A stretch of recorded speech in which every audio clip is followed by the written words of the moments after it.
Protocolos de seguridad definitivamente es una prisión, yo no le llamo de máxima seguridad. Segura, Entre llamemos. nuestro léxico podríamos decirlo alta seguridad, pero alta seguridad en función de protocolos, no en sí la infraestructura, que es un problema muy serio.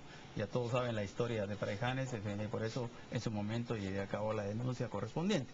Entonces el asunto está de que si se rompe uno de estos protocolos de seguridad a través de uno de los empleados penitenciarios, está vulnerando la seguridad misma del centro. Y es ahí donde se aprovechan los momentos. Los momentos más álgidos son el conteo, lo que es la distribución de alimentos o en el momento de ingreso de visitas. Hay que tomar mucho en consideración que son puntos vulnerables y puntos críticos. No digamos solo puntos, son momentos críticos y es ahí donde puede aprovecharse el momento. Gary, ¿cómo es posible que haya entrado el encargado de las llaves a repartir alimentos junto con las llaves?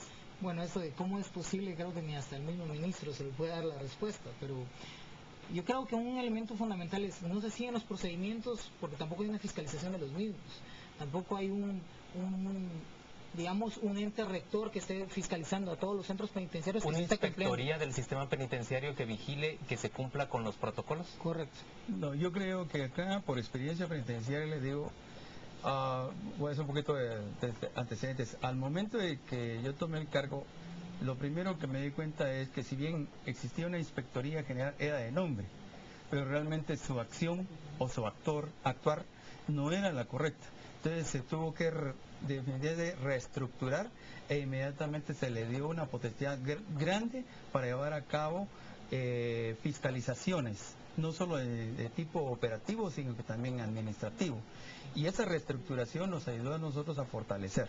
De hecho, una de las principales obligaciones de la inspectoría es crear un programa de inspecciones periódicas a lo largo de un año. Para ver condiciones para verificar de reos, condiciones, reos, infraestructura, muchas cosas. Déjenme estar un poco del otro lado.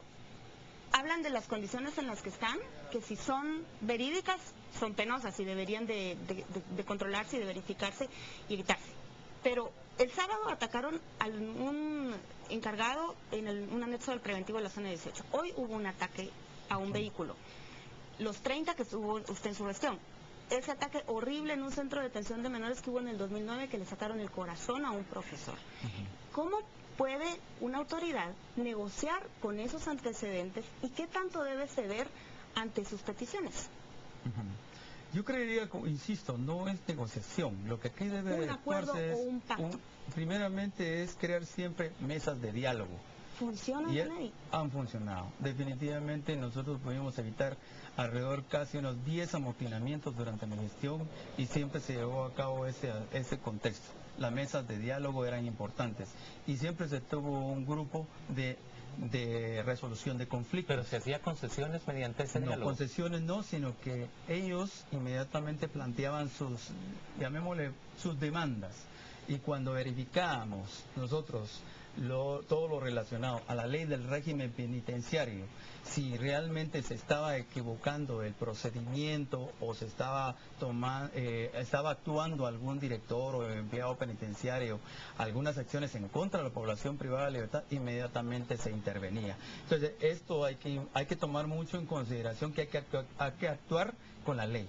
Gary, la ley en la mano. Sí, yo creo que aquí hay algo muy importante también. Estamos viendo mucho las consecuencias y no las causas. Y las causas reales vemos que no hay una división real de la categoría de persona privada de libertad. Debería ser una persona de máxima seguridad, en teoría una cárcel de máxima seguridad con exclusivamente personas condenadas, y donde el 70% de las personas que estaban en esta cárcel eran en situación preventiva, personas inocentes, digamos, formalmente ante la ley. Esto genera una crisis muy grande para el sistema penitenciario principalmente, pero para la estructura estatal guatemalteca. Y yo creo definitivamente que lo que hay que atender a esto es los niveles de justicia que estamos viendo en la búsqueda de justicia a través de la cárcel y no realmente la prevención de la misma. Y un motín evidentemente va a ser la consecuencia de todas estas condiciones deplorables, de falta de alimentos, realmente una condición de alimentos que mucho se quiere tratar de decir que es una buena calidad, pero no lo es. Estamos hablando de un encierro total de las personas, falta de salud, etcétera. Condiciones mínimas que no Gary, estamos diciendo. Cuando usted dice todo eso, usted sabe que buena parte de nuestra audiencia lo escucha con una percepción muy crítica. Porque la mayoría de guatemaltecos piensa que al reo debe tratársele mal adentro de la cárcel, que ese no es un premio el que debe tener allá adentro. ¿Cómo responde usted? Claro, yo creo que esto es una percepción falaz de lo que es la relación de la persona privada de libertad y lo que es la sociedad en general, digamos. Los Aunque derechos hablemos humanos, de secas, narcotraficantes, pandilleros y sicarios. claro, ¿por qué? Porque estas personas, el sistema de justicia hoy por hoy, la única solución que le está dando es la cárcel. Entonces cuestionemos la justicia, porque el sistema de justicia lo que está dando es cárcel, es privación de libertad exclusivamente, no privación de dignidad ni subcategoría de seres humanos. Ni torturas. Evidentemente. ¿Eddie Morales tiene la misma idea? Yo comparto la idea de acá del compañero. Lo que sí hay que tomar muy en cuenta acá es que no hay que abusar ya de la prisión preventiva. Es exageradamente el exceso de privación de libertad preventiva en las prisiones y terminan hacinando los diferentes sectores. El sistema penitenciario nada más, recuerde que hay nada más una capacidad de 6.500 de capacidad instalada. Cuando me retiré había aproximadamente 12.000. Hoy tengo entendido que casi ha llegado a los 15.000. Óyeme, estamos entonces ante una grave crisis real y en cualquier momento esto podría tener un detonante de forma generalizada en varios centros.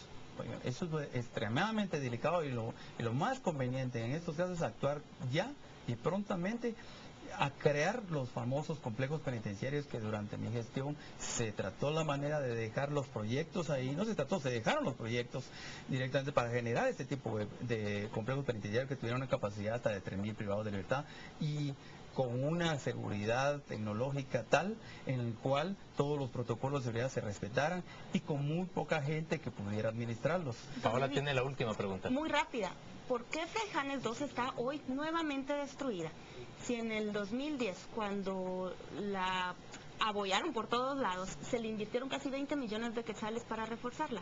¿Cómo se explica que nuevamente está en ese estado? Mire, el problema es que realmente no fueron 20, fueron 17 millones y de hecho no se les canceló a esa empresa el 40% que se quedó pendiente, solo únicamente un 60% y ahí sucedieron los hechos que ustedes ya conocen.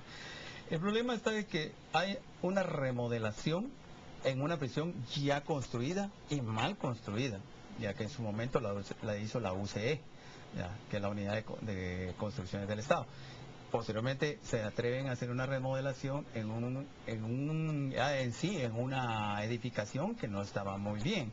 Entonces esto definitivamente lo que se estaba preveyendo era que en cualquier momento iba a quedar extremadamente débil y vulnerable. Y eso es lo que pasó. Eso es lo que pasó. Simplemente en el primer amotinamiento que sucedió en el 2010, se le exigió a la empresa precisamente que volviera otra vez a reparar, no lo hicieron, entonces tuvimos que actuar legalmente.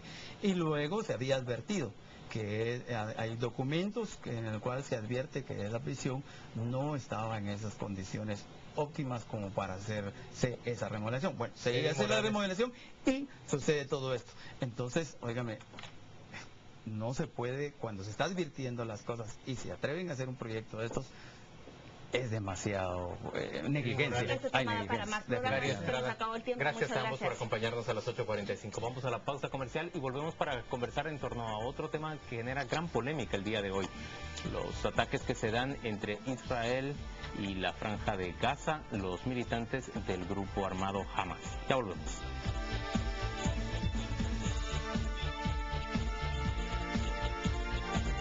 La primera entrevista.